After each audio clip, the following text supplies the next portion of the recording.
বহুদিন কোথাও গিয়ে কর্ম করছি, তখন একটা মনের মধ্যে চিন্তা বসে পড়ে যে বউটার সময় হয়তো কাটিয়ে নিলাম, একটু বাড়ি ফিরে যাই। এই বাসস্থানে আসার জন্যে আমাদের একটা মনোভাব লাগে এবং সেই মনোভাবটা আমাদের মনুষ্য জন্মে একটা কর্ম থাকে। সে যে রাজ্যের পেছনেই যায়, যেখানেই যায়, এই কর্ম থেকে আমাদের নিজের বাসস্থানে ফিরে আসতে হয়। এবার ফিরে আসার পথে আমরা কিছু হয়তো সঞ্চয় করে নিলাম, আর কিছু সঞ্চয় করে হয়তো কিছু মহল বানালাম। এই ধরনের কর্মজীবন আমাদের একটা লড়াই হয়ে থাকে এবং যখন লড়াই করতে করতে আমাদের বহু কিছু সৃষ্টির আবির্ভাব হয়তো করে ফেললাম, এবার মনের মধ্যে একটা খায়াল, সে সবই তো গড়ে নিলাম। কারণ যখন আপনি সবই গড়ে নিলেন, এবার আপনার একটাই খয়েশ আসলো, সে বহুদূর পথ এসেছে, তাই আসা যাওয়ার হয়তো জীবনে খেলা ছিল, তার পেছনে কর্ম করে একটা মহল তৈরি করেছি, যে মহলের মধ্যে পাঁচটা প্রাণী বসবাস করছে। আর লড়াই করে হয়তো এই বিষয় সম্পত্তি সঞ্চয় করে ঘুরলাম। এবার যাওয়ার পালা এলো। যখন যাওয়ার পালা এলো, তখন আমাদের সময় সাপেক্ষ খুবই কম থাকে, কারণ আমাদের মনের ভেতরে একটা আত্মাবৃত্তি বসে থাকে, যে আত্মাবৃত্তিটা একটা সময় বেরোনোর প্রকল্প নেয়। যে আত্মাটা আপনার শারীরিক দেহই কখনো এই পথ নিয়ে যাচ্ছে, কখনো ওই পথ, আবার কখনো আপনার জীবনে এটাই আসবে, সে এবার তো যেতে হবে। তাই যাবার পালাটা এই মনুষ্য জন্মে আসা যাওয়ার খেলা। সেখানে হয়তো কিছু গড়লাম, কিছু অর্থ রাখলাম, বিলিং হলো, কিছু রেখে গেলাম। কিন্তু রেখে যাওয়ার পর যখন আমি রেখে যাব, তার পেছনে অধিকার হবে এবং শেষ অধিকার আমার সম্পূর্ণ।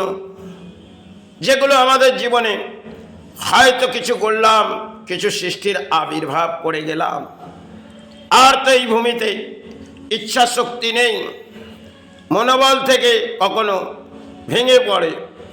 এই মনুষ্য জন্মে কখনো ব্যাধি এসে গেল, কখনো কোনো দশায় একটা বিভ্রান্ত হয়ে গেল, তখন আশাবৃদ্ধিটা একটাই, সেবার সেই বসস্থানে ফিরে যেতে হবে। এই বসস্থানটা তো এটা পারিশ্রমিক করে গড়লাম এবং বহুদূর পথ আছে এবং বহুদূর পথ থেকে এসেছি, হয়তো এই জায়গায় আশ্রয় নিয়েছি।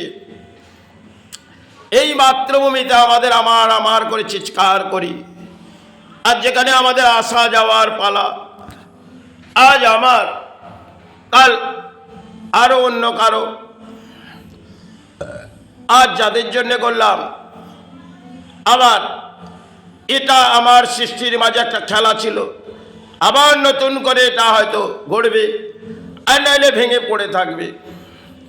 এর পেছনে হয়তো একটা লড়াই করে গেলাম। এবার জীবনযাত্রার যখন কায়ার মুক্তি আসছে, কারণ মনুষ্য জন্মে প্রাণী হয়েছি, তার পেছনে কর্ম করেছি, হাসিল হয়েছি। এবার তো ইচ্ছা শক্তি বোধটা কমে যাচ্ছে, কেন যেতে হবে। যে পথ ধরে হয়তো এসেছি, ফেরার পথে সেই পথ, যে পথেই যখন শেষ পথ আসছে, জীবনযাত্রার একটা লড়াই আছে। সে লড়াইটা যদি আমি একটু ভেবে দেখি, সে এত কিছু করে গেলাম, কেউ তো আমার হলো না, সবই তো পাড়ায় দান হলো। এই ভূমিতে যা পেলাম, সে তো মাতৃভূমির একটা খেলা ছিল। এবার এই খেলা থেকে ছেড়ে তো যেতে হবে। তাই যাওয়ার পালার আগে একটু ধর্ম ডেকে নিই। যখন তিনি চলে যাচ্ছে, ঈশ্বরকে ডাকছে, হে গুরু আমাকে নিয়ে নাও, হে মাতৃ আমাকে নিয়ে নাও। কারণ জীবনযাত্রায় যখন লড়াইটি হেরে যাচ্ছে, একটা সময় তিনি সফল হলেন। এবার দানপত্র জীবন তাকে চলে যেতে হবে, তাই বিফল হয়ে চলে যাচ্ছেন। তখন কায়ার মুক্তি চাইছেন, হে মাতৃ আমাকে শ্রীচরণে নাও, হে গুরু আমাকে শ্রীচরণে নাও। যে যে ডাকে ডাকে তাকেই ডাকছে। সেই ডাকার মাঝে সে ব্যাখ্যা দিচ্ছে, ফিরে আয় ফিরে আয় ফিরে আয়। তখন তিনি বলছে, খরো যেতে বহু দূর পথ, ফিরে তো যাচ্ছি। যখন কায়াটা মুক্তি এলো, তখন সেই আত্মাটা এই বসস্থান থেকে প্রবেশ করে বেরিয়ে চলে গেল। তাকে আর দেখতে পেলাম না। হয়তো সে কায়ার পেছনে কিছু দেখছিলাম, এবং যে আত্মাটা বেরিয়ে গেল তাকে তো আর কিছুই দেখতে পাচ্ছি না। কোথায় তিনি? এই ব্রহ্মাণ্ডর মাঝে ছিল, আর কোথায় চলে গেল? সবই একটা খেলা। সার পেছনে খেলছি একটা অর্থ, সেটা একটা কাগজ নিয়ে খেলা। আর জীবনযাত্রা একটা খেলা।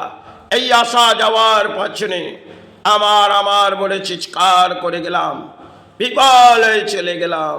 কিছু সফল ভাবলাম, এবার বিফল। এই হচ্ছে লড়াই। সে লড়াইয়ের কি দ্বারা আমরা কখনোই বুঝে উঠতে হয়। আমি তো এক পাগল, তাই এর পেছনে ব্যাখ্যা হয়তো করলাম, যা কিছু বুঝলাম সা হয়তো কিছুই আমার নয়, সবই পরের দান। চাঁদ পেয়েছি একটা সময়, হয়তো করণীয় যোগ কাটিয়েছি বহু কিছু, এবার যাবার পালা।